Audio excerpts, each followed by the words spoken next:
അത്ര പോലും സൗന്ദര്യമില്ലാത്തവരെ കാണുമ്പോൾ നിങ്ങൾക്ക് തോന്നുന്നത് പിശാച് നിങ്ങളുടെ തലയിൽ കളിക്കുന്നത് കൊണ്ടാണ്. എനിക്ക് ചിന്തിച്ചൂടെ, ഇവളക്കാട് എത്രയോ സുന്ദരിയ സൗന്ദര്യം ഉണ്ടാവട്ടെ ഇല്ലാതിരിക്കട്ടെ, അന്യ ഒരാളെ കാണുമ്പോഴല്ലേ ഈ ആവേശം ഉണ്ടാകുന്നത്? അള്ളാഹു ഹലാലാക്കിയ നിങ്ങളുടെ ഭാര്യ, പെണ്ണെ നിങ്ങൾക്ക് അള്ളാഹു ഹലാലാക്കിയ നിങ്ങളുടെ ഭർത്താവ്, അവരിൽ നിങ്ങൾക്ക് തോന്നേണ്ട സ്നേഹവും അവരോട് കാണിക്കേണ്ട ബഹുമാനവും മാറ്റിവെച്ചിട്ട് കണ്ടവരോട് ചിരിക്കാനും സല്ലപിക്കാനും പാതിരാ സമയങ്ങളിൽ ടെക്സ്റ്റ് മെസ്സേജുകൾ, അവരുമായുള്ള സല്ലാപങ്ങൾ, ഇതൊക്കെ നടത്താൻ നിങ്ങളെ പ്രേരിപ്പിക്കുന്നത് പിശാച് നിങ്ങളുടെ ഇടയിൽ ഇടപെടുന്നത് കൊണ്ടാണ്.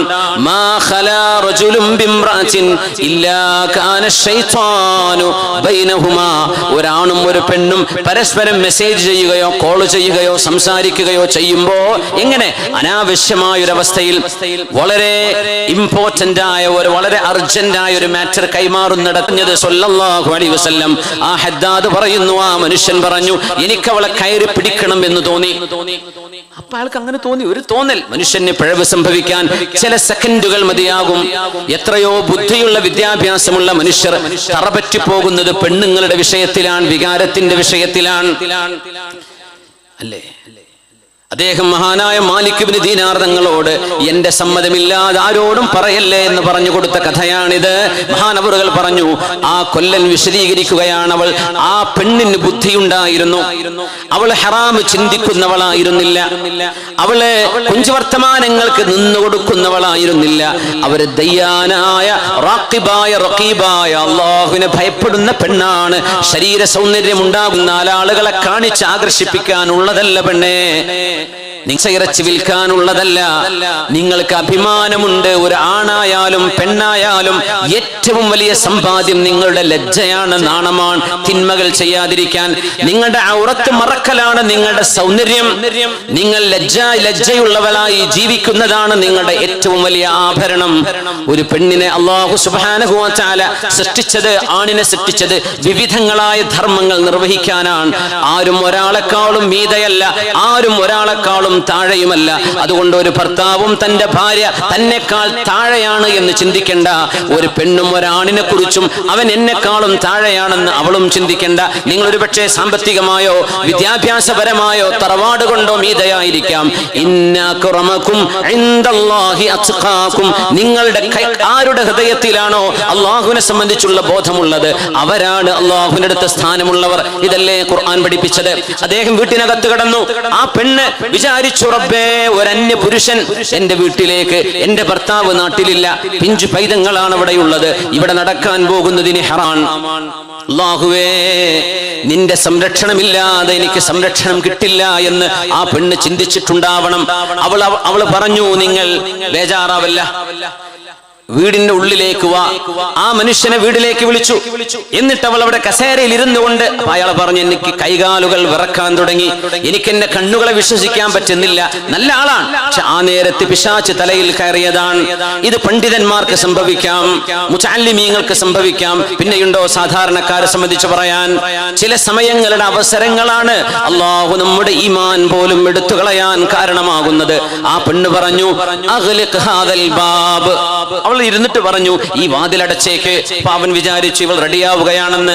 പിന്നെ അവൾ പറഞ്ഞു, അഗ്ലിഖ് ഹാദിഹിൻ നാഫിദ, ആ ജനലും അടച്ചേക്ക്. എന്നിട്ട് പറഞ്ഞു, ആ ജനലിന്റെ കർട്ടൻ എന്ന് വലിച്ചേക്ക്. അതുകൂടെ അവൻ ചെയ്തപ്പോൾ അയാൾ ചോദിച്ചു, പെണ്ണേ, വീടിന്റെ വാതിലൊക്കെ സുരക്ഷിതമല്ലേ? എല്ലാം അടഞ്ഞു കഴിഞ്ഞിട്ടില്ലേ? അവൾ പറഞ്ഞു, ഒരു വാതിൽ കൂടെ അടക്കാനുണ്ട്. ആ വാതിൽ അടച്ചാൽ നിങ്ങൾക്ക് വേണ്ടത് ഞാനുമായിട്ട് നിങ്ങൾക്ക് നിർവഹിക്കാം. ആ ഒരു വാതിൽ കൂടെ അടച്ചിട്ട് മതി. അതേതാണ്? എവിടുത്തെ വാതില? അടുക്കള ഭാഗത്താണോ, ഇപ്പുറത്താണോ, അവിടെയാണോ, ഇവിടെയാണോ? അവൻ ചോദിക്കാൻ തുടങ്ങി. ഇയാൾ കഥ പറയുകയാണ്. ആ പെണ്ണ് എന്നോട് പറഞ്ഞു, ബാബുൻ വാഹിദ്, ഒരു വാതിൽ അടക്കാൻ ബാക്കിയുണ്ട്. ആ വാതിൽ അടച്ചില്ലെങ്കിൽ സംഗതി സുരക്ഷിതമല്ല. ഏത് വാതില്? അൽ ബാബുല്ലദീ ബൈനനാ വ ബൈനല്ലാഹ്,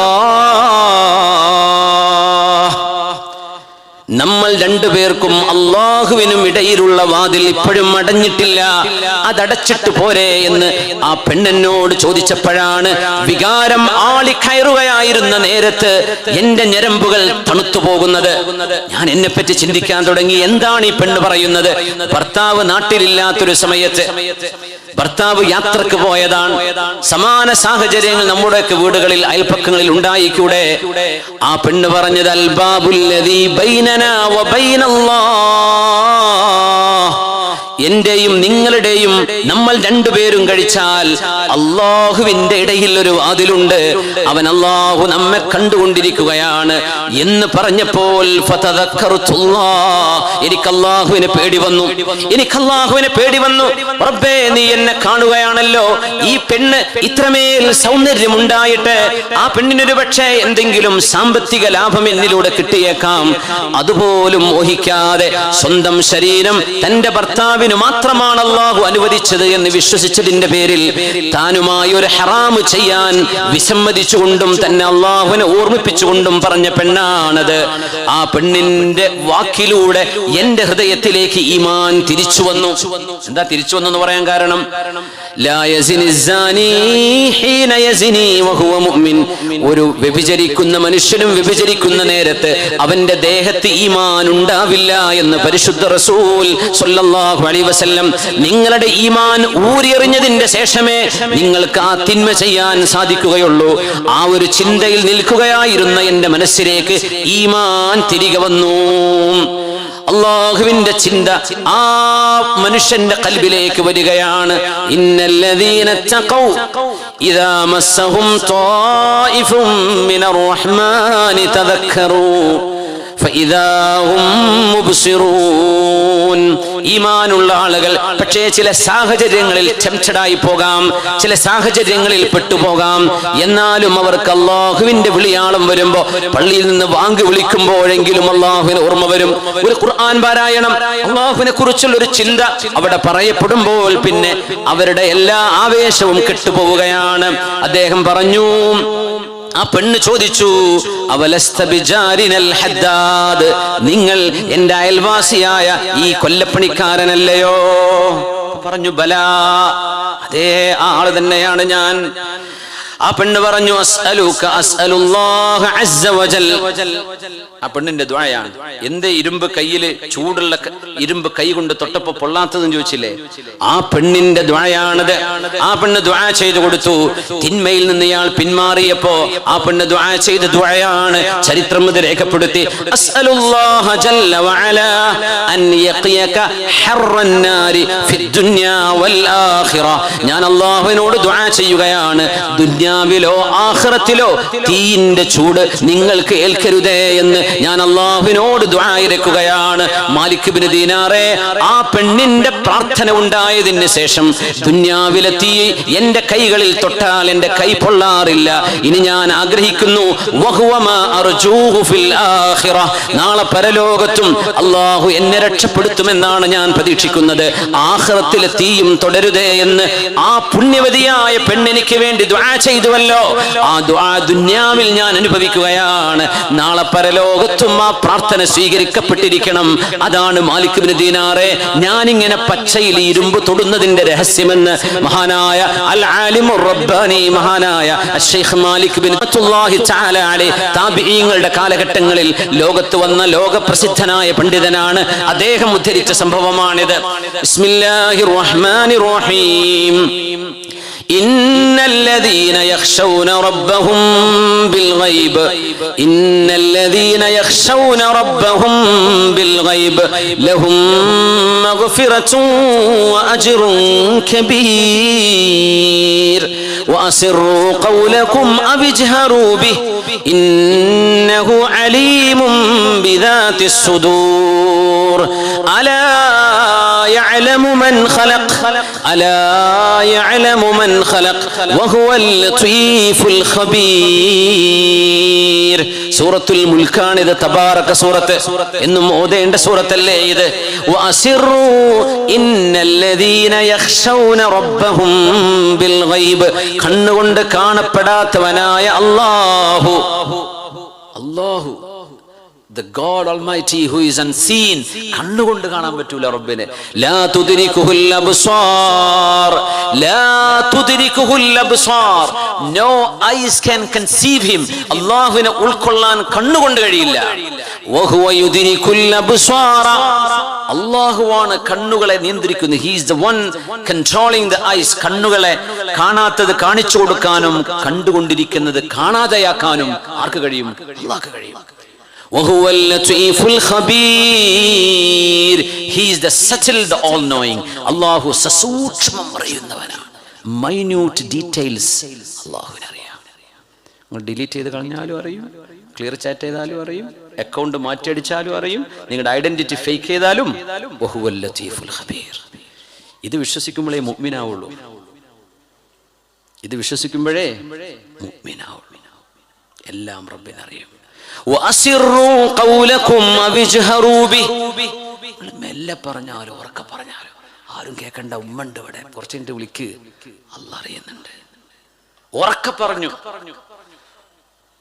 പേര് കാണുമ്പോൾ ഭർത്താവിന്റെ പേരാ, വിളിക്കണത് ഏതോ കോന്തന. പക്ഷെ ഈ പേര് സേവ് ചെയ്ത് വെച്ച് ആര് കണ്ടാലും കുഴപ്പമുണ്ടാച്ചിട്ട് ചെയ്ത പണി ഇതാ. ഇതൊക്കെ അല്ലാഹുവിനറിയാം. നിങ്ങൾ ചെയ്താലും ആണ് ചെയ്താലും പെണ്ണ് ചെയ്താലും വഹുവൽ ലത്തീഫുൽ ഖബീർ. ഇതൊക്കെ അറിയുന്നതിനെയാണ് അല്ലാഹു എന്ന് വിളിക്കുക. ജീവിക്കാൻ അല്ലാഹു തൗഫീഖ് നൽകട്ടെ. അപ്പൊ നമ്മൾ ആരെയാ പറ്റിക്കണത് എന്നാണ് എൻ്റെ ചോദ്യം. നമ്മൾ ആരെയാണ്? യാ അയ്യുഹൽ ഇൻസാനു മാ ഗർറക ബിറബ്ബികൽ കരീം. യാ അയ്യുഹൽ ഇൻസാൻ, ഓ mankind, മാ ഗർറക ബിറബ്ബികൽ Kareem. What deceived you concerning your Lord the merciful? ഏ മനുഷ്യ, കാരുണ്യവാനായ അള്ളാന്റെ വിഷയത്തിൽ നിന്നെ പറ്റിച്ചു കളഞ്ഞ വിഷയം എന്താണ്? അള്ളാഹ് ചോദിക്കുകയാണ്. കാരുണ്യവാനായ പടച്ചവന്റെ വിഷയത്തിൽ എന്തേ നിന്നെ വഞ്ചിച്ചു കളഞ്ഞത്? അല്ലദീ ഖലഖക ഫസവ്വാക ഫഅദലക. He is the one created you, proportioned you, fashioned you. ഇങ്ങനെ ചെയ്ത പടച്ച നിന്നെ സൃഷ്ടിച്ചു, കൈകാലുകൾ തന്നു, കണ്ണ് തന്നു, കാത് തന്നു, ബ്രെയിൻ തന്നു. അങ്ങനത്തെ റബ്ബിനെ നീ പറ്റിക്കാൻ നോക്കുക? അല്ലാഹുവിന്റെ ചോദ്യം ഭയങ്കരമാണ്. മാ ഗർറക ബിറബ്ബികൽ കരീം മാലകും ലാ തർജൂന ലില്ലാഹി വഖാറാ. മഹാനായ സൗബാൻ റളിയല്ലാഹു അൻഹു റിപ്പോർട്ട് ചെയ്യുന്ന ഹദീസ്, ലഅലമന്ന അഖ്വാമൻ മിൻ ഉമ്മതി യഅതൂന യൗമൽ ഖിയാമah. ഖിയാമത്ത് നാളിൽ വരാൻ പോകുന്ന എൻ്റെ ഉമ്മത്തികളിൽ ചില ആളുകളെ എനിക്കറിയാം. നിബിതങ്ങൾ ആധികാരികമായിട്ട് പറയാം. This is the prophetic statement. എൻ്റെ ഉമ്മത്തികളിൽ ചില ആളുകളെ എനിക്കറിയാൻ പറ്റും. يأتون يوم القيامة بحسنات أمثال جبال تهامة بيضاء.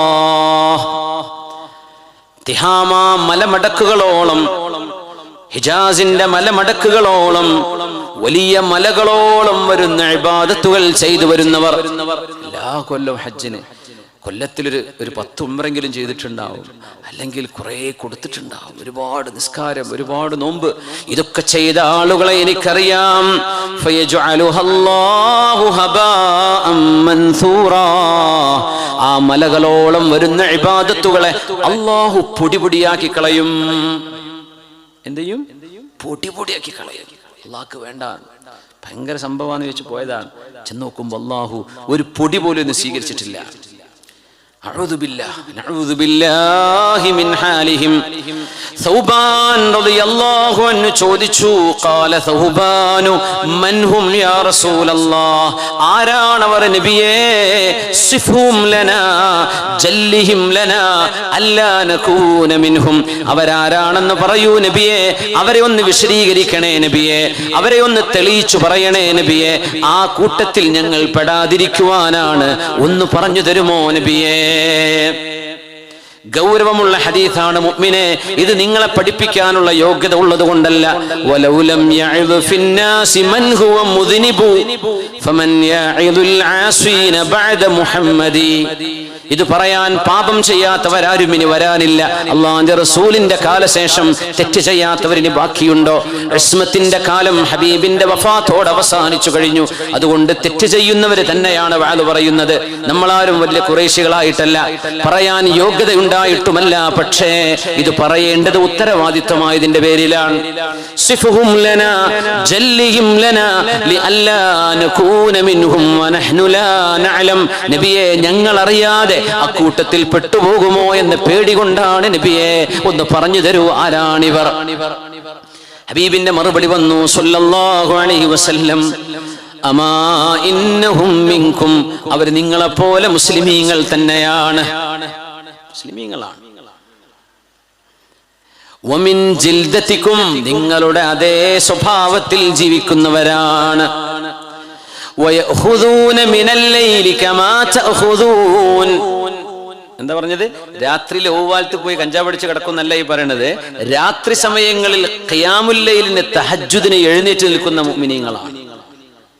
രാത്രി തഹജ്ജുദ് വരെ ഉണ്ട്, സുബഹിന്റെ മുമ്പ് എഴുന്നേൽക്കുന്ന ആളാണ്. യാ അല്ലാഹ്. വലാകിന്നഹും അഖ്വാം, ഇവരാരാണെന്നറിയുമോ? ഇദാ ഖലൗ ബിമഹാരിമില്ലാഹ്, അല്ലാഹു ഹറാമാക്കിയത് ആരും അറിയാതെ ചെയ്യാൻ ഒരവസരം കിട്ടിയാൽ ഇൻതഹകൂഹാ, അങ്ങനത്തെ ആളുകളായിരുന്നു ഇവരെ. ആരും അറിയില്ലെങ്കിൽ അത് വിശുദ്ധമായ മക്കയിൽ ഉംറക്ക് പോയാൽ പോലും അങ്ങനെയും സംഭവിക്കാം. ഹറമിലാന്നുള്ള ബോധം ഉണ്ടാവില്ല. റസൂലുള്ളാഹിന്റെ മദീനയുടെ അൽ ഹറമുൽ മദനിയിലാണ് എന്ന ബോധം ഉണ്ടാവില്ല. ഇതിന്റെ നാട്ടിലെ കഥ പറയാം. ഇദാ ഖലൗ ബിമഹാരിമില്ലാഹി ഇൻതഹകൂഹാ, ഒരു തിന്മ ചെയ്യാൻ അവസരം ആരാരും അറിയാതെ കിട്ടിയാൽ അവരത് ചെയ്യുന്നവരാണ്. അങ്ങനത്തവർ എത്ര മലകളോളം വരുന്ന പ്രതിഫലങ്ങളുമായി വന്നാലും യജഅലുഹല്ലാഹു ഹബാഅം മൻസൂറാ, അല്ലാഹു അതിനെ പൊടിപൊടിയാക്കി കളയും. യാ അല്ലാഹ്, അല്ലാഹു നമ്മെ സ്വീകരിക്കട്ടെ. നമ്മുടെ ഖൽബുകളെ അല്ലാഹു റബ്ബിന്റെ മുമ്പിൽ അല്ലാഹു പിടിച്ചു നിർത്തി തരട്ടെ. തിന്മകൾ തിന്മകളാണെന്ന് മനസ്സിലായതിനു ശേഷം, നന്മ നന്മയാണെന്ന് ബോധ്യപ്പെട്ടതിന് ശേഷം നന്മയ്ക്ക് വേണ്ടി നിലകൊള്ളാനും തിന്മയിൽ നിന്ന് വിട്ടു നിൽക്കാനുമുള്ള തൗഫീഖ് അല്ലാഹു ജല്ല ജലാലു ഇവിടെ ഒരുമിച്ച് കൂടിയ നിങ്ങളുടെ ഭാഗ്യം കൊണ്ട്, നിങ്ങളുടെ ആമീനിന്റെ ബർക്കത്ത് കൊണ്ട് എനിക്കും നമ്മളെല്ലാവർക്കും സർവ്വ മുസ്ലിമും മുസ്ലിമാത്തുകൾക്കും റബ്ബേ നീ നൽകണേ തമ്പുരാനെ. ഇവിടെ മുത്തഖീങ്ങൾ ഇരിക്കുന്ന സദസ്സാണിത്. എത്രയോ ഈമാൻ സ്ഫുരിക്കുന്ന മുഖങ്ങളുള്ള ഉപ്പമാർ, ഉസ്താദുമാർ, മുതഅല്ലിമീങ്ങൾ, എത്രയോ നല്ല വൃദ്ധകളായ വല്യമ്മമാർ, ഉമ്മമാര്, അള്ളാഹുവിനെ ഭയപ്പെടുന്ന സഹോദരിമാർ ഇരിക്കുന്ന സദസ്സാണിത്. അള്ളാഹു നിങ്ങളുടെ ആമീനിന്റെ ബർക്കത്ത് കൊണ്ട് അള്ളാഹു നമുക്ക് ഇസ്തിഖാമത്ത് അള്ളാഹു നിലനിർത്തി തരട്ടെ. ഒരു വലിയ വിഷയമാണ് മുഅ്മിനീങ്ങളെ, ഇത് ചെറുതല്ല. കുറെ എന്തെങ്കിലും വേദ പറഞ്ഞിട്ടൊന്നും അല്ല വിഷയം, ഇതാണ് വിഷയം. ഇത് നമ്മൾ മനസ്സിലാക്കാതെ എന്ത് പോരിശ പറഞ്ഞിട്ട് എന്താ കാര്യം? നമുക്ക് ദീൻ ബോധിക്കണം. നമ്മുടെ തലയിലേക്ക് ഇത് നമുക്ക് എടുത്തു വെക്കാൻ കഴിയുന്നില്ലെങ്കിൽ പിന്നെ എന്താ കാര്യം? ദീൻ അള്ള സ്വർഗ തരാൻ പോണത് 10 സെന്റ് ഭൂമി 1 ഏക്കർ സ്ഥലത്ത് പേരൊന്നുമല്ല അള്ള തരുന്നത്, ലോകങ്ങളാണ്, ആലം, ദുന്യാവിൻ്റെക്കാളും ഇരട്ടികൾക്കിരട്ടി വലുപ്പമുള്ള സ്ഥലങ്ങളാണ്. എത്ര കോടി ഹെക്ടർ ആയിരിക്കും അള്ളാന്റെ ഭൂമിന്റെ വലുപ്പം? ഇതല്ല, ഈ പ്രപഞ്ചമാസകലം കാണുന്ന മനുഷ്യന്റെ ദൃശ്യപ്രപഞ്ചം ഇതിനേക്കാളും വലുതാണ് ഒരാൾക്ക് അള്ളാഹു നൽകുന്നത്. ഖർത്തിന് വേണ്ടി അധ്വാനിക്കാത്തത്, സിനിമയും കണ്ടിങ്ങനെ നടക്കുകയാണോ? ഓൾക്ക് വേറെ പണിയൊന്നും ഇല്ലാത്തതുകൊണ്ട് ഓലിങ്ങനെ പുതിയത് ഇറക്കിക്കൊണ്ടിരിക്കും, മോഡിഫൈ ചെയ്തുകൊണ്ടിരിക്കും. നമ്മളതിന് നല്ല വ്യൂവേഴ്സാണ്, അതിലുള്ള തെറ്റും ശരി എന്താണെന്ന് നോക്കാതെ തലയിലേക്ക് എടുക്കുകയാണ്. എന്നിട്ട് നമ്മൾ അതിന്റെ പിന്നാലെ ഓടുകയാണ്. നമുക്ക് ആഖിറമുണ്ട്, നമ്മൾ മരിച്ചുപോയാൽ ഒരു ജീവിതമുണ്ടെന്ന് വിശ്വസിക്കുന്നവരാണ്. തിന്മകളോ ലിബറലിസമോ ഇവിടെ പ്രചരിപ്പിക്കുന്ന ആളുകൾക്ക് ആ ഒരു കൺസേൺ ഇല്ല. ഉള്ള ബോധം കൊടുക്കട്ടെ, അത്രേ പറയാൻ പറ്റൂ. It's none of their concern. അപ്പൊ അവർക്ക് എന്തും ചെയ്യാൻ പറ്റും. നമ്മൾ അങ്ങനത്തെവരല്ല. ബുദ്ധിയുള്ള മനുഷ്യനല്ല പടച്ചിട്ടുണ്ടെങ്കിൽ ഒരു പരലോകമുണ്ട് എന്നതിന്റെ തെളിവാണ് ബുദ്ധിയുള്ള മനുഷ്യൻ. അല്ലാതെ വെറുതെ ബുദ്ധി തരൂ അള്ളാഹു. ഉമർ റളിയല്ലാഹു അൻഹുവിന്റെ കാലഘട്ടത്തിൽ ഒരു അറാബി ഒട്ടകം ഈത്തപ്പന ഓല തിന്ന ഒരു കഥ നമ്മൾ ഇടക്കൊന്ന് കയറി വെച്ചിരുന്നു അല്ലേ? അതിന് പറയണോ? പിന്നെ എപ്പോഴും പറഞ്ഞാൽ പോരെ? അവിടെ പറഞ്ഞല്ലോ, വേറെന്താ പറഞ്ഞല്ലോ? അൽഹംദുലില്ലാഹ്. കുട്ടി കരയുണ്ട്, നിർത്തല്ലേ.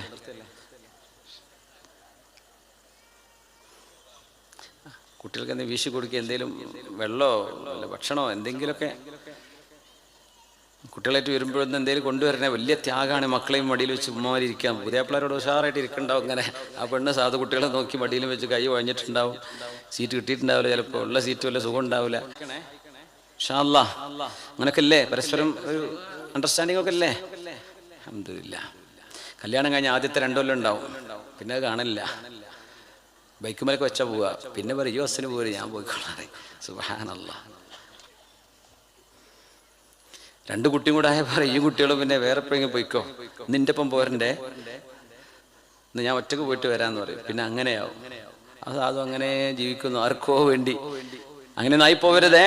പുണ്യ നബി സല്ലല്ലാഹു അലൈഹി വസല്ലം 60 വയസ്സ് കഴിഞ്ഞതിന്റെ ശേഷവും അവിടുത്തെ ഭാര്യമാർ ആയിഷ ബീവി റളിയല്ലാഹു അൻഹ, ഹഫ്സ റളിയല്ലാഹു അൻഹ, സഫിയ റളിയല്ലാഹു അൻഹ, അവരോടൊക്കെ സ്നേഹമസൃണമായ പെരുമാറ്റങ്ങളായിരുന്നു സല്ലല്ലാഹു അലൈഹി വസല്ലം.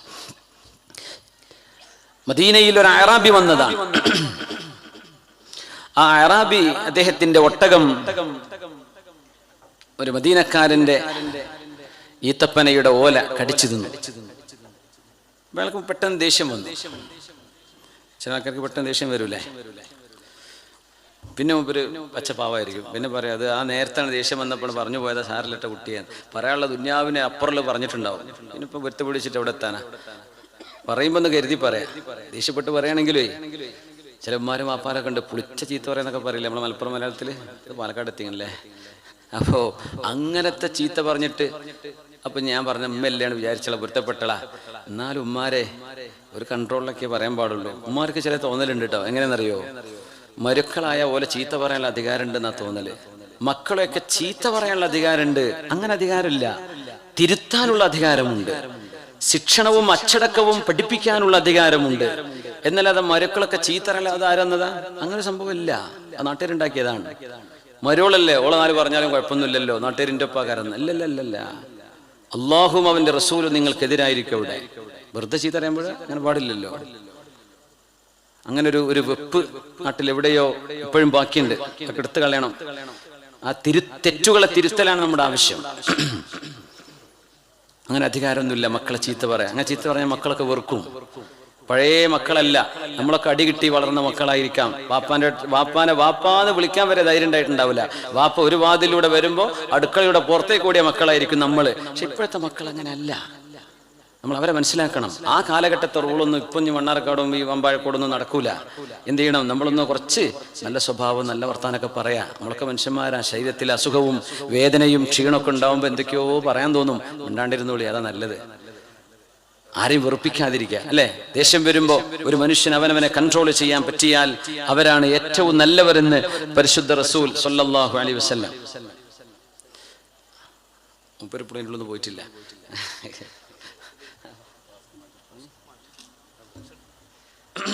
ഒരു മുറുക്ക് വെള്ളം കുടിച്ചോട്ടെ, കുഴപ്പമില്ലല്ലോ. എത്രയും കുടിച്ചോളി ഉസ്താദേ അല്ലേ. പിന്നെ ഇതിന് കണ്ണുള്ളിക്കേണ്ടത് പച്ച വെള്ള, ചൂടുള്ള വെള്ളാണേ. ഉസ്താദ് ഓർലിസ് കുടിച്ചാന്ന് വിചാരിച്ചണ്ട, സാധാ വെള്ളാണ്. ബിസ്മില്ലാഹിർ റഹ്മാനിർ റഹീം. ഇതിലെന്താ പ്രാണിയുടെ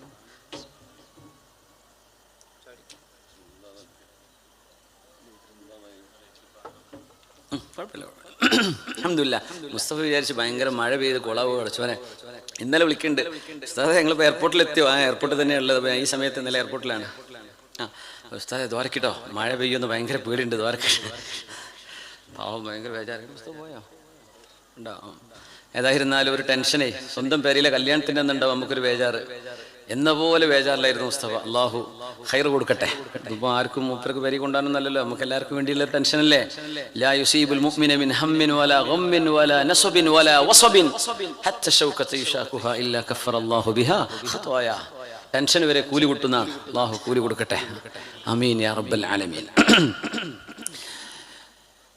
അപ്പൊ ഒട്ടകം കുറെ നേരം ഒട്ടകം പറയാൻ തുടങ്ങിയിട്ട് ഇനി ബാക്കി കിട്ടൂലേ? കിട്ടും, ഇപ്പൊ പറയാം. അപ്പൊ ഇയാള് ഈ തോട്ടത്തിന്റെ ഉടമക്ക് ഭയങ്കര ദേഷ്യം വന്നിട്ട് ഒട്ടകത്തെ എറിഞ്ഞു. ആ ഒട്ടകം ഒരു ഇല കടിച്ചിട്ടേ ഉള്ളൂ, പക്ഷെ അയാൾക്ക് ദേഷ്യം വന്നു. ഒട്ടകത്തെ എറിഞ്ഞു കല്ലുകൊണ്ട്. അത് ഒട്ടകത്തിന്റെ തലക്ക് കൊണ്ടു. ഒട്ടകം അവിടെ വീണു. ഒട്ടകം ചത്തുപോവുകയും ചെയ്തു. ഇപ്പൊ അറാബിക്ക് ആകെയുള്ള വാഹനമാണ്. അദ്ദേഹത്തിന് ആ ഒട്ടകപ്പുറത്ത് വേണം നജിദ് വരെ യാത്ര ചെയ്യാൻ. 1500 കിലോമീറ്റർ പോകണം മൂപ്പർക്ക്. ഇനി എങ്ങനെ പോകാനാണ്? അയാൾക്ക് ദേഷ്യം വന്നു. അയാൾ പോയിട്ട് ഈ അറാബിയുടെ തോട്ടം നോക്കുന്ന ഒരു അടിമയുണ്ട്, അയാളെ പിടിച്ചു കൊന്നു. സുബ്ഹാനല്ലാഹ്. അന്നത്തെ അമീറാണ്, ഖലീഫയാണ് അമീറുൽ മുഅ്മിനീൻ ഉമർ ഇബ്നുൽ ഖത്താബ് റളിയല്ലാഹു അൻഹു. ഉമർ തങ്ങൾ വിളിച്ചു രണ്ടുപേരെയും. അറാബി, നിങ്ങൾ ഇയാളുടെ ഒട്ടകത്തെ കൊന്നല്ലേ, അതിന് ഇയാൾക്ക് നഷ്ടപരിഹാരം കൊടുക്കണം. പിന്നെ ഈ അറാബിന്റെ അടിമയെ നിങ്ങൾ കൊന്നല്ലേ, അതുകൊണ്ട് നിങ്ങളെ തിരിച്ചു കൊല്ലൂ. ഖിസാസ് ഇസ്ലാമിന്റെ നിയമമാണ്. മനഃപൂർവ്വം അംദൻ വഖസ്ദൻ ഒരാളെ കൊന്നാൽ തിരിച്ചു കൊല്ലപ്പെടും. അത് അടിമയായിരുന്നു അയാളുടെ തോട്ടത്തിന്റെ ഉടമ, തോട്ടം നോക്കുന്ന ഒരു മാനേജർ, ഇവരെ കൊന്നത്. ഫാറൂഖ് റളിയല്ലാഹു അൻഹു പറഞ്ഞു, അലൈക്കൽ ഖിസാസ്. ഭയങ്കര പ്രശ്നമായി. ഇപ്പൊ ഗൾഫ് നാട്ടിലൊക്കെ അങ്ങനെ പ്രശ്നങ്ങൾ വരും. എന്തെങ്കിലും അടിപിടി കേസ്, പെട്രോൾ പമ്പെന്ന് അറബി അങ്ങനെ പറഞ്ഞു, അപ്പൊ പിടിച്ച് തച്ച് അങ്ങനെ എന്ത് ചെയ്തു, ആള് മരിച്ചുപോയി. എത്ര കേസ് കേൾക്കാറുണ്ട് അങ്ങനെ. സുബ്ഹാനല്ലാഹ്. ദേഷ്യം വരുമ്പോ മനുഷ്യൻ എന്തെങ്കിലുമൊക്കെ ചെയ്തു പോകല്ലേ. അതുകൊണ്ടാണ് പിശാച് നിങ്ങളുടെ തലയിൽ കയറി ദേഷ്യം പിടിപ്പിക്കുമ്പോൾ പറയണേ, ഒരാളിങ്ങനെ ദേഷ്യപ്പെട്ട് ഇങ്ങനെ സംസാരിച്ചാടെ തൊണ്ടയിൽ നിന്ന് ഇങ്ങനെ ഞരമ്പ് ഇങ്ങനെ പെടച്ചിങ്ങനെ നിറഞ്ഞു നിൽക്കുമ്പോഴേ തങ്ങൾ പറഞ്ഞു, ലഅലമു കലിമത്തൻ, ഒരു വാക്ക് എനിക്കറിയാം, ആ വാക്ക് ലൗ ഖാലഹ സകത്, ആ വാക്ക് അയാൾ പറഞ്ഞാൽ ഈ ദേഷ്യം അവിടെ അടങ്ങും. എന്താ നബി അയാളോട് പറയേണ്ടത്? ഞങ്ങൾ പറഞ്ഞു കൊടുക്കാം. അയാളോട് പറയ്, അഊദു ബില്ലാഹി മിനശ് ശൈത്വാനിർ റജീം, ഇത് പറയാൻ വേണ്ടി പറയേ എന്ന് പറഞ്ഞു സല്ലല്ലാഹു അലൈഹി വസല്ലം. പിശാചാണ്. ഫാറൂഖ് റളിയല്ലാഹു അൻഹു ഇയാളെ പ്രതികാര ശിക്ഷ നടപ്പാക്കാൻ വിളിച്ചു വരുത്തിയപ്പോ മഹാനവറുകളോട് ഉമർ ഇബ്നുൽ ഖത്താബ് റളിയല്ലാഹു അൻഹുവിനോട് ആ അറാബിയുടെ ഒരു മറുപടിയുണ്ട്. അമീറുൽ മുഅ്മിനീൻ, എന്നെ തിരിച്ചു കൊന്നാൽ എനിക്ക് കുഴപ്പമില്ല, പക്ഷേ എനിക്കൊരു 3 ദിവസത്തെ സാവകാശം തരണേ. എന്തിന്? എന്റെ നാട്ടിലെ കുറെ പാവപ്പെട്ട എത്തീം കുട്ടികളും വിധവകളൊക്കെ ഉണ്ട്, അവരുടെയൊക്കെ പൈസ എന്റെ കയ്യിൽ അവരൊക്കെ സൂക്ഷിക്കാൻ തരല്ലേ. ഞാനത് ബറിൽ, മരുഭൂമിയിൽ എവിടെയോ കൊണ്ടുപോയി സൂക്ഷിച്ചു വെച്ചിട്ടുണ്ട്, അത് അവർക്ക് എടുത്തു കൊടുത്തിട്ട് ഞാൻ വരാം, നിങ്ങളെന്നെ കൊന്നോളി. അപ്പോ നീ ഇങ്ങനെ പോയാൽ നിന്നെ എവിടുന്ന് കിട്ടും? ആര് ജാമ്യം നിൽക്കുന്നു ചോദിച്ചു. അപ്പൊ പറഞ്ഞു, ആരെങ്കിലും ജാമ്യം നിൽക്കണ്ടോ ഞാൻ നോക്കട്ടെ, ഇല്ലെങ്കിൽ അള്ളാഹുവാണ് ജാമ്യം, അള്ളാഹിനെ വിചാരിച്ച് വിട്ടേക്കെന്ന് പറഞ്ഞു. എന്റെ കീഴിൽ യതീമുകളുണ്ട്, യതീമുകളുടെ സമ്പത്തുണ്ട്, എന്നെ ഒന്ന് വിട്ടുതരുമോ? ആര് ജാമ്യം നിൽക്കും? നിങ്ങൾ പോയാൽ നിങ്ങൾ പ്രതിയാണ്, നിങ്ങൾ എങ്ങനെ ജാമ്യത്തിൽ ഇറക്കും? അദ്ദേഹം പറഞ്ഞു, എന്നെ അറിയണ ആരും ഇവിടെ ഇല്ല, ഞാൻ ഏതോ നാട്ടുകാരനല്ലേ. അല്ലാഹു അല്ലാതെ ഒരു ജാമ്യക്കാരൻ എനിക്കില്ല, എന്റെ ജാമ്യക്കാരൻ അല്ലാഹുവാണ്. അപ്പൊ അബൂദർ ഗിഫാരി റളിയല്ലാഹു അൻഹു സദസ്സിലുണ്ട്. അമീറുൽ മുഅ്മിനീൻ, എന്റെ ഗ്യാരണ്ടിയിൽ അയാൾ പോയിക്കോട്ടെ. അബൂദർ, അതിന്റെ അർത്ഥം എന്താ നിങ്ങൾക്കറിയോ? ഇയാൾ വന്നില്ലെങ്കിൽ നിങ്ങളെ കൊല്ലും. അയാൾ കൊല്ലപ്പെടേണ്ട ആളാണ്, നിങ്ങളെ തിരിച്ചു കൊല്ലും, നിങ്ങളായിരിക്കും കൊല്ലപ്പെടുക. പറ്റൂ? ആ പറ്റുന്ന. ഇയാൾ നിങ്ങൾക്കറിയോ? എനിക്കറിയില്ല. അല്ലാഹുവിനെ വിചാരിച്ച് പറയുമ്പോ പോയിക്കോട്ടെ എന്ന്. അബൂദർ ബോധത്തോടുകൂടെ തന്നെയല്ലേ പറയുന്നത്? അതേ അമീറുൽ മുഅ്മിനീൻ ബോധത്തോടുകൂടെ തന്നെയാണ്. ഇയാൾ പോയി, എല്ലാവർക്കും പടക്കാൻ തുടങ്ങി. അബൂദറേ, റോട്ട് കൂടെ പോണ പാമ്പിനെ അവിടെ തോൾക്കിടേണ്ട വല്ല കാര്യം ഉണ്ടായിരുന്നോ? ഗിഫാർ ഗോത്രത്തിന്റെ നേതാവാണ് അബൂദറുൽ ഗിഫാരി റളിയല്ലാഹു അൻഹു. ഇസ്ലാമിന്റെ മുമ്പ് കൊള്ളക്കാരനായിരുന്നു, മുസ്ലിം ആകുന്നതിന്റെ മുമ്പ്. പിന്നെ പച്ചപ്പാവമാണ്. يمشي وحده ويعيش وحده ويموت وحده ويحشر وحده قال رسول الله صلى الله عليه وسلم. അങ്ങനത്തെ മഹാനാണ്. 3-ാമത്തെ ദിവസം വിധി നടപ്പാക്കാൻ വേണ്ടി അമീറുൽ മുഅ്മിനീൻ കാത്തിരിക്കുകയാണ്. കാത്തിരിക്കുമ്പോ സൂര്യാസ്തമയത്തിന്റെ മുമ്പ്, അതല്ല ഒരു ദിവസം പറയുമ്പോൾ സൂര്യാസ്തമയത്തോടു കൂടെ അടുത്ത ദിവസത്തിലേക്ക് കടക്കും. മഗ്രിബ് വരെയാണ് സമയം. അസർ കഴിഞ്ഞു, ആ മനുഷ്യൻ വരുന്നില്ല. സൂര്യൻ ഇങ്ങനെ താഴേക്ക് ഇറങ്ങാൻ തുടങ്ങി. ഒരു രക്ഷയും കാണില്ല. ഇയാൾ വരന്റെ ഫോണൊന്നും ഇല്ലല്ലോ അന്നത്തെ കാലത്ത്. അബൂദർ റെഡി ആയിക്കോളൂ എന്ന് പറഞ്ഞു. ഇൻഷാ അല്ലാഹ്. മഗ്രിബാവാനായി. അബൂദറിന്റെ കൈകാലുകൾ കെട്ടിക്കോളി എന്ന് പറഞ്ഞു ഉമർ തങ്ങൾ. അപ്പൊ അവൻ നിന്നെടുത്തിട്ടോ അബൂദർ റളിയല്ലാഹു അൻഹു ശിക്ഷ നടപ്പാക്കാൻ വേണ്ടി പോവാ.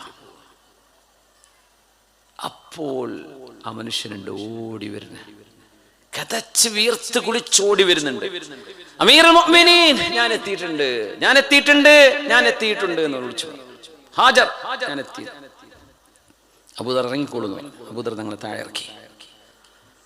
ഉമർ തങ്ങൾ ഒരു ചോദിച്ചത്, നിങ്ങൾക്ക് രക്ഷപ്പെടാൻ അവസരമുണ്ടായിരുന്നിട്ട് എന്തേ നിങ്ങൾ തിരിച്ചു വന്നത്? മാ ഹമലക അലാ ഹാദാ, What's made you do that?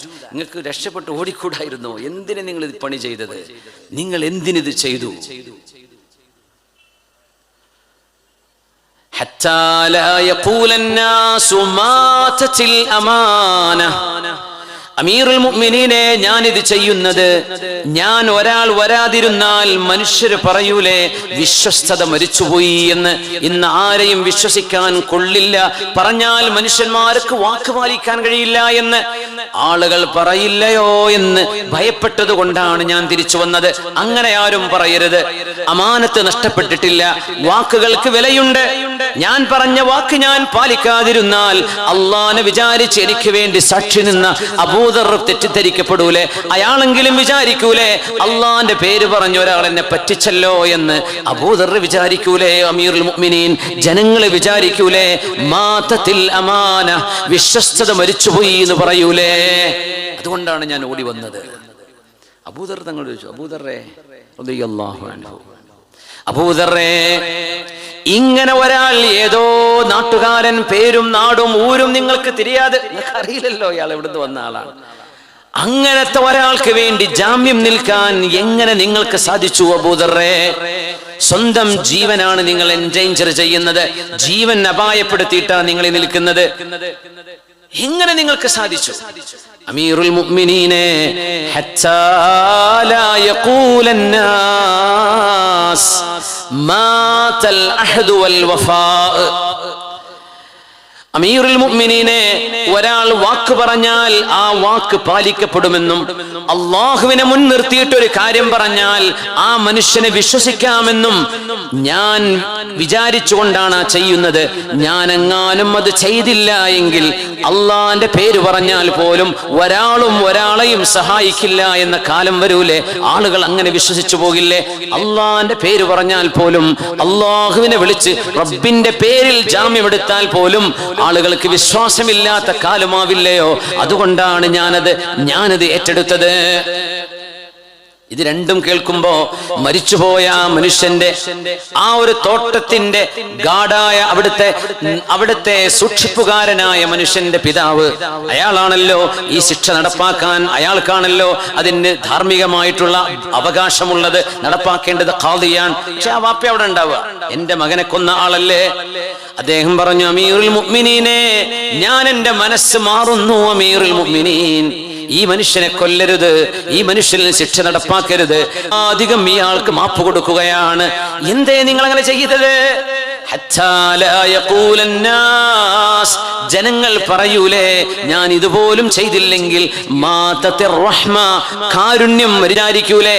ഇങ്ങനെ സത്യസന്ധരായ രണ്ടാളുകൾ എന്റെ മുമ്പിൽ നിൽക്കുമ്പോൾ എന്റെ കൽബിൽ കരുണ തോന്നണ്ടയോ അമീറുൽ മുഅ്മിനീൻ? അതുകൊണ്ട് ഞാൻ നിരുപാധികം മാപ്പ് കൊടുക്കുന്നു എന്ന് മഹാനായ ഉമറുൽ ഫാറൂഖ് റളിയല്ലാഹു അൻഹുവിന്റെ മുമ്പിൽ. ഈമാനാണത്, വാക്കിന്റെ വിലയുണ്ട്. അള്ളാഹുവിനെ പറ്റി പറഞ്ഞാൽ പിന്നെ അവിടെ വിശ്വസിക്കും. അള്ളാഹിനെ പറ്റി വല്ലാഹി 4 വട്ടം പറഞ്ഞു നുണ പറയാ, അത് മുസ്ലിം ചെയ്യൂല, ചെയ്യാൻ പാടില്ല. വമാ ഖദറുല്ലാഹ ഹഖ്ഖ ഖദ്രിഹി, വമാ ഖദറുല്ലാഹ ഹഖ്ഖ ഖദ്രിഹി. അള്ളാഹുവിനെ വിചാരിക്കേണ്ട പോലെ, അള്ളാഹുവിനെ സംബന്ധിച്ച് നിങ്ങൾക്ക് ബോധമുണ്ടാകേണ്ട പോലെ നിങ്ങൾക്ക് ബോധമുണ്ടാവണേ. അതുകൊണ്ട് മുസ്ലിം നമ്മുടെ മൂല്യങ്ങളിലേക്ക് തിരിച്ചു വരണം. ഇസ്ലാം എന്നത് സംസ്കാരമാണ്. പള്ളിയിലെ 5 നേരം നിസ്കാരം കഴിഞ്ഞാലും ഇസ്ലാം ഉണ്ട് നമ്മുടെ കൂടെ, പള്ളിയിൽ മാത്രമല്ല. അതുകൊണ്ട് ആ മസ്ജിദിൽ നിന്ന് ഇറങ്ങുമ്പോൾ അല്ലാഹുമ്മ ഇന്നി അസ്അലുക മിൻ ഫദ്ലിക്, റബ്ബേ നിന്റെ ഔദാര്യം എനിക്ക് നൽകണമേ. പള്ളിന്റെ ഉള്ളിൽ കിടക്കുമ്പോൾ ഇഫ്തഹ് ലി അബ്വാബ റഹ്മതിക്, നിന്റെ റഹ്മത്തിന്റെ വാതിൽ തുറന്നു തരണമേ. അതിന്റെ ഉള്ളിൽ റഹ്മത്താണ്, പള്ളിന്റെ പുറത്ത് അല്ലാഹുവിന്റെ നിഅമത്താണ്. ഉള്ളിലും പുറത്തും അള്ളാഹുവിന്റെ സാമീപ്യമുണ്ട്. അപ്പൊ നമ്മുടെ സംസ്കാരത്തിൽ മാത്രം ഒതുക്കരുത്, നമ്മുടെ സംസ്കാരമാണ്. ഫേസ്ബുക്കിലൊക്കെ എഴുതുമ്പോഴേ ഒന്ന് മാന്യമായിട്ട് എഴുതാം.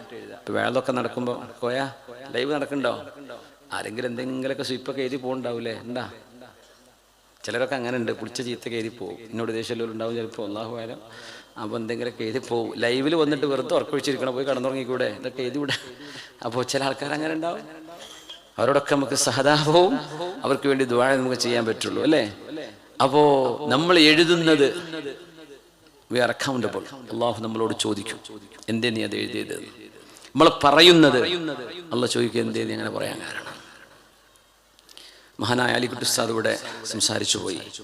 ഉസ്താദിന് മുമ്പ് മുസ്തഫ അഷ്റഫി കക്കുപ്പടി ഉസ്താദും സംസാരിച്ചു.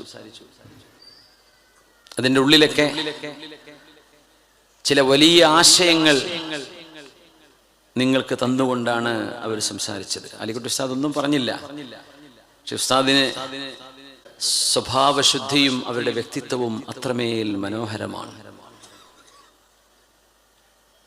നമ്മുടെ പണ്ഡിതന്മാർ, നമ്മുടെ ഉസ്താദുമാർ, അവര് പ്രഭ പൊരിയുന്ന സൂര്യഗോളങ്ങളെ പോലെയാണ്. അവരെ ആരും വേദനിപ്പിക്കരുത്, വേദനിപ്പിച്ചവരാരും രക്ഷപ്പെടുകയുമില്ല.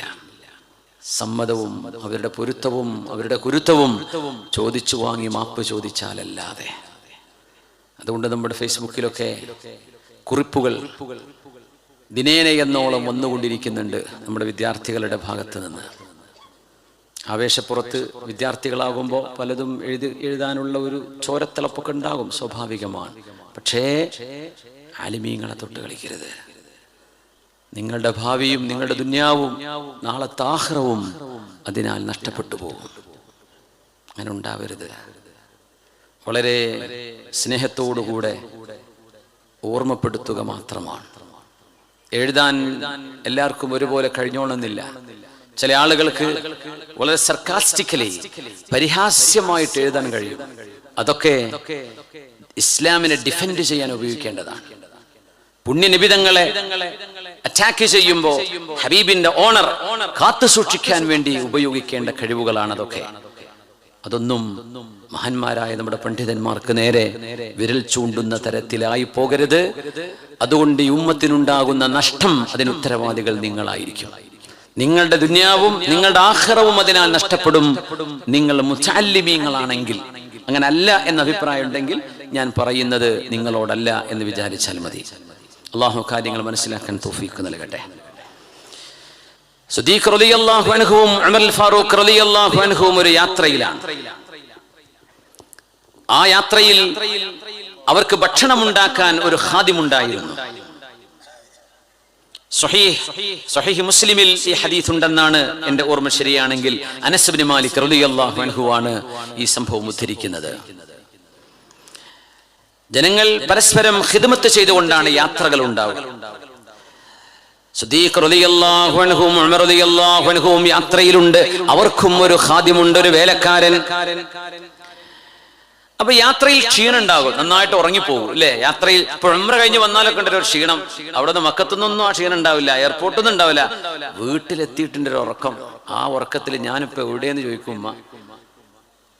നേരം വെളുത്തത് പറഞ്ഞിട്ടുണ്ടാവില്ല, രാത്രി ആയത് ചിലപ്പോൾ നിസ്കാരമൊക്കെ കളാവും. ക്ഷീണിച്ചിട്ട് തളർന്നിട്ടേ ഉണ്ടാവില്ലേ. ഉംറ നമ്മൾ പറയുന്നു, ഉംറ എന്ന് പറയുമ്പോൾ ആകെ 2 അക്ഷരമുള്ളൂ തോന്നും.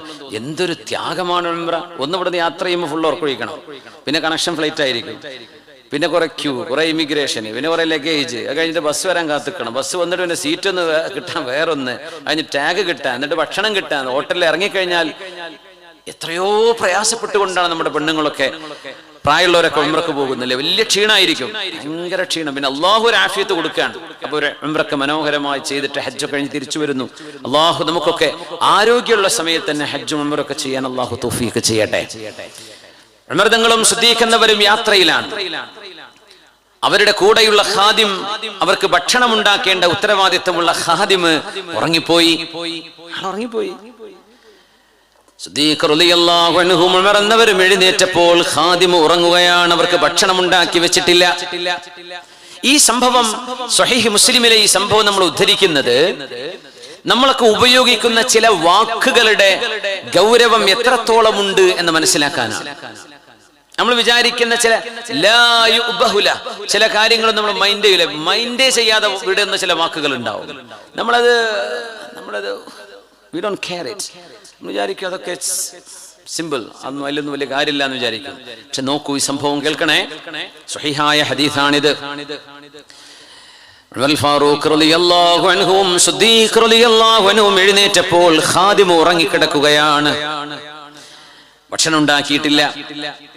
അപ്പൊ രണ്ടിൽ ഒരാൾ, അത് സിദ്ദീഖ് എന്നവരാ പറഞ്ഞത് ഉമർ എന്നവരാ പറഞ്ഞതെന്ന് അറിയില്ല, രണ്ടിൽ ഒരാൾ പറഞ്ഞു, ഇന്ന ഹാദാ ലനഊം, നമ്മുടെ കൂടെയുള്ള ഈ വേലക്കാരൻ വല്ലാതെ ഉറങ്ങുന്ന ആളാണ് എന്ന് പറഞ്ഞാൽ നാട്ടിൽ യാത്ര ചെയ്യാതെ ഇരിക്കുമ്പോൾ ഉറങ്ങുന്ന പോലെ യാത്രയിൽ ഉറങ്ങേ. യാത്രയിൽ കുറച്ച് ഉറക്കൊക്കെ കുറയില്ലേ, അങ്ങനെ ഉറങ്ങാൻ പറ്റുമോ? കുറച്ച് ഉറക്കൊക്കെ കൺട്രോൾ ചെയ്യണ്ടേ? ഇയാളെന്തോ ഉറക്കായത്? അത്രേ പറഞ്ഞുള്ളേ എന്നല്ലാതെ ഉറങ്ങുമ്പോൾ വായ കണ്ടോ അതൊന്നും പറഞ്ഞിട്ടില്ല. ഇവൻ ഭയങ്കര ഉറക്കനാണല്ലോ എന്ന് പറഞ്ഞു. ഇന്ന ഹാദാ ലനഊം, നായിമൊന്നുമല്ല, ഒരു ഫഊൽ, ലനഊം, ഭയങ്കര ഉറക്കനാണല്ലോ. കൂട്ടത്തിലൊക്കെ അങ്ങനെ ഉറക്കന്മാരുണ്ടാവോ അല്ലേ? നല്ല ഉറങ്ങുന്ന കുട്ടികളുണ്ടാ? ആ ഉണ്ട്. അപ്പൊ സുബൈക്കൊക്കെ ഉരുട്ടി വിളിക്കേണ്ടി വരും അല്ലേ എണീക്കാൻ? ചിലന്ന് ഉറങ്ങിയാൽ അറിയില്ല, കട്ടിൽമെന്നൊക്കെ വീണിട്ട് കയ്യും കാലും മുറിയുന്ന ആൾക്കാരുണ്ട്. ഉറക്കത്തില് അറിയില്ല, അങ്ങനെ ഉരുണ്ട് മറിഞ്ഞ് വീഴാണ്. സുബ്ഹാനല്ലാഹ്. ഇന്ന ഹാദാ ലനഊം, ചില റിവായത്തിൽ ഇന്ന ഹാദാ ലയുവാഇമു നൗമ ബൈതികും, വീട്ടിൽ കിടക്കുമ്പോൾ ഉറങ്ങുന്ന പോലെ ഉറങ്ങുന്ന ആളാണല്ലോ. ആരെ പറ്റി പറഞ്ഞു? ഉമ്മാനെ പറ്റി വാപ്പാനെ പറ്റി ഒന്നും അല്ല പറഞ്ഞത് കൂടുള്ള ഒരു ഖാദിമിനെ കുറിച്ച്, ഒരു സെർവന്റ്. എന്നിട്ട് അല്ലാഹുവിന്റെ റസൂലിന്റെ അരികത്തേക്ക് ഇയാളെ പറഞ്ഞയച്ചു. അയാൾ എഴുന്നേൽപ്പിച്ചു. എഴുന്നേൽക്കെന്ന് പറഞ്ഞു. സുബ്ഹാനല്ലാഹ്. ഷാർജ ഷെയ്ഖിനെ കേട്ടിട്ടില്ല നിങ്ങള്? ഷെയ്ഖ് സുൽത്താൻ സാഹിബ് സുമു, അദ്ദേഹം വലിയൊരു മഹാനാണ്. നമ്മൾ ഷാർജ ഷെയ്ഖിനെ ജ്യൂസാ കുടിക്കുക, ആരിട്ട പേരാണ് അവർ. റബ്ബേ, ഷാർജയുടെ ഭരണാധികാരിയെ കുറിച്ചാണ് ഞാൻ പറഞ്ഞത്. അദ്ദേഹത്തിന്റെ കൂടെ 40 കൊല്ലമായി ജോലി ചെയ്യുന്ന ഒരാളുണ്ട്, എനിക്ക് പരിചയമുള്ള ആൾ, നമ്മുടെ മലപ്പുറം ജില്ലക്കാരനാണ്. അദ്ദേഹം പറയാൻ, ഷെയ്ഖ് അവറുകളുടെ പാലസ്, അത് ഷാർജക്കാർക്ക് അറിയാം, നമ്മുടെ എയർപോർട്ടിന്റെ ബാക്കിൽ. അദ്ദേഹം രാവിലെ എഴുന്നേൽക്കും സുബഹിക്ക് മുമ്പ്. അപ്പൊ ചെറിയൊരു കട്ടൻ ചായ, ഒരു ചൂടുള്ള എന്തെങ്കിലും വേണം. പാലസാണ്, അദ്ദേഹം ഒരു റൂളറാണ്, ഒക്കെയാണ്. അദ്ദേഹം നിസ്കരിക്കാൻ വേണ്ടി പള്ളിയിലേക്ക്, പാലസിന്റെ ഉള്ളിൽ പള്ളിയുണ്ട്, ആ പള്ളിയിലേക്ക് നിസ്കരിക്കാൻ വേണ്ടി പോകുമ്പോൾ കിച്ചണിൽ ഒന്ന് കയറും. അപ്പൊ നോക്കുമ്പോ ചില